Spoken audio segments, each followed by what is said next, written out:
else's property, so pay up. I was visiting my friend at his dad's house in an area where the land is so steep all the driveways have to switch back up from the main road to the houses. Any straight driveway is not an option because it would be steeper than the building code allows. A few doors down the road there lived a nice old couple who until recently had had a vacant lot next door to them, but the lot had sold and the new owner had started construction on a new house. Unfortunately the lot was so steep that the new owner built his driveway partly on the old couple's land.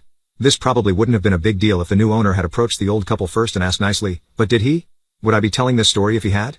In fact, the old couple had no idea what was happening until they came home one day to see a huge scar in the hillside snaking up from the road in front of their house, across the corner of their property, and winding upwards to where an excavator was working to prepare the land for their new neighbor's house.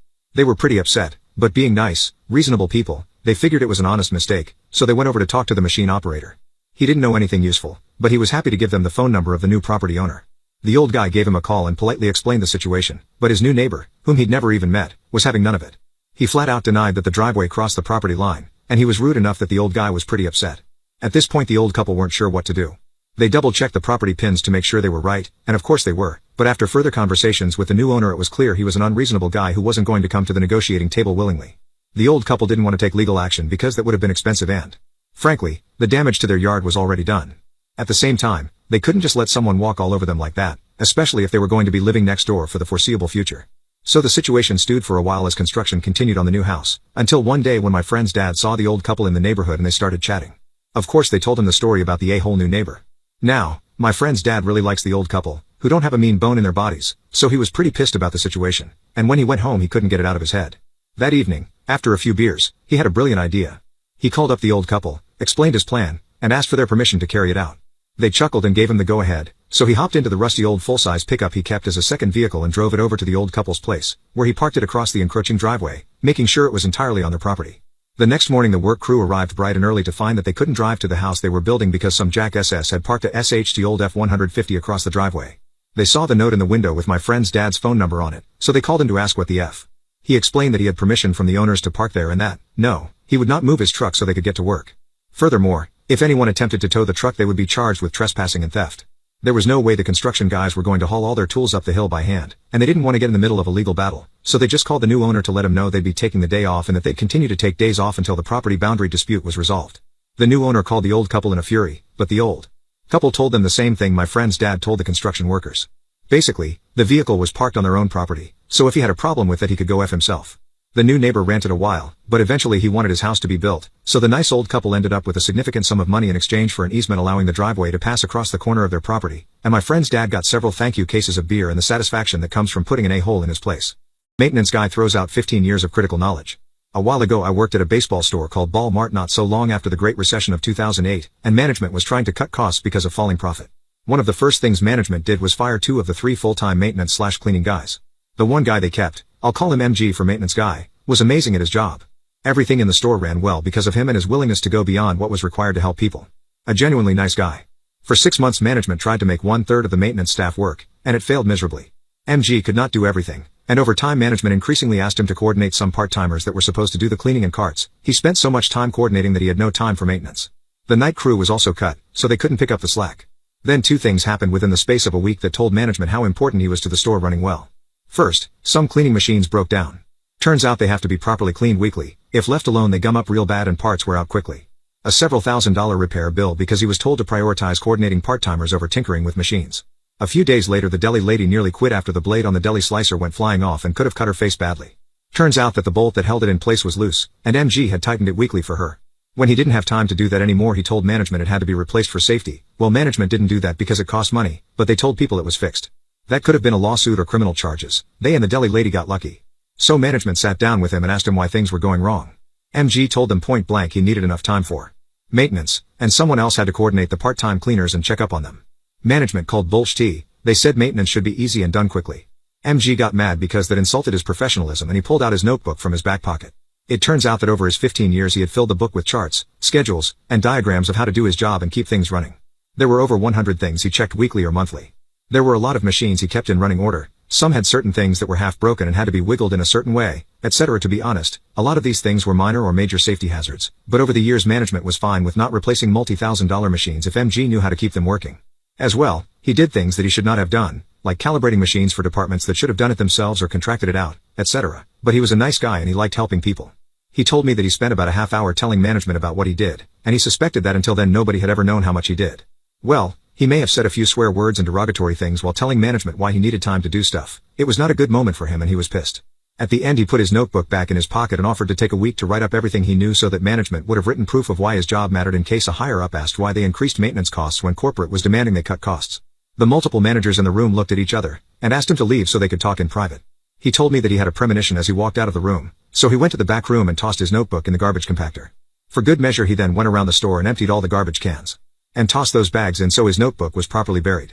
He was fine with it, all that information was in his head. After a few minutes later management called him back.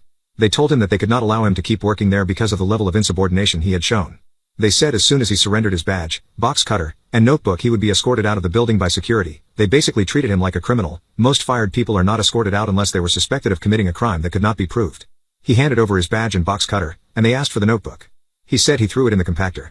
Their eyes went wide and they asked why he threw it out. He said he thought he was going to write everything up nicely on the computer from memory so he thought he was done with the notebook.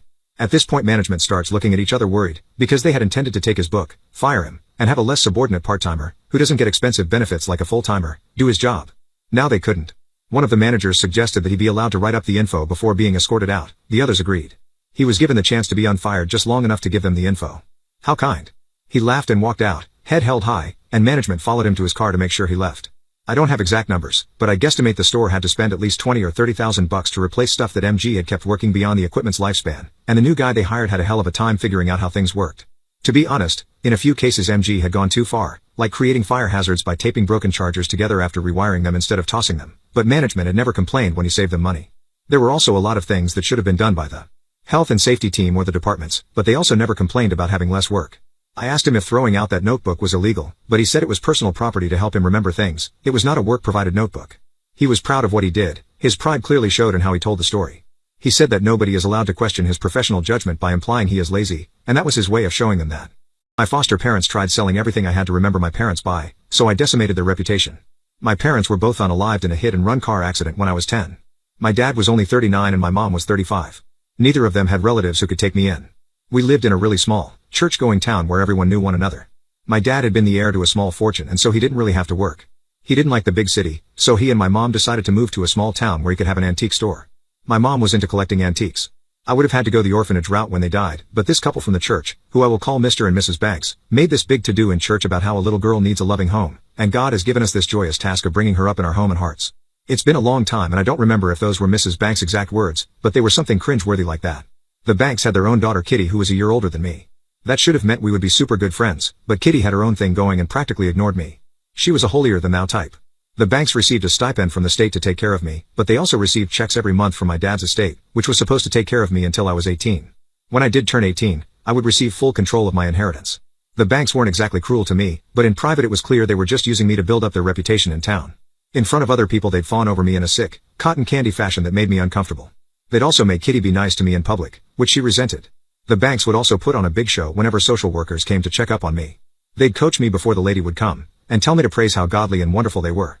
After the social worker left, they'd go right back to ignoring me and spending my dad's money on crap on the internet or on trips. It was clear to me even as a tween and teen that the Banks were only using some of my endowment, both from the state and from my trust, to take care of me. The rest, they spent on themselves. As I grew older I could see that my foster parents would pretend as though they had great business acumen and that's why they had more money and could buy a new Volvo. Where I'm from, a new Volvo is an event, and take a trip to New York and buy fancy clothes for Kitty.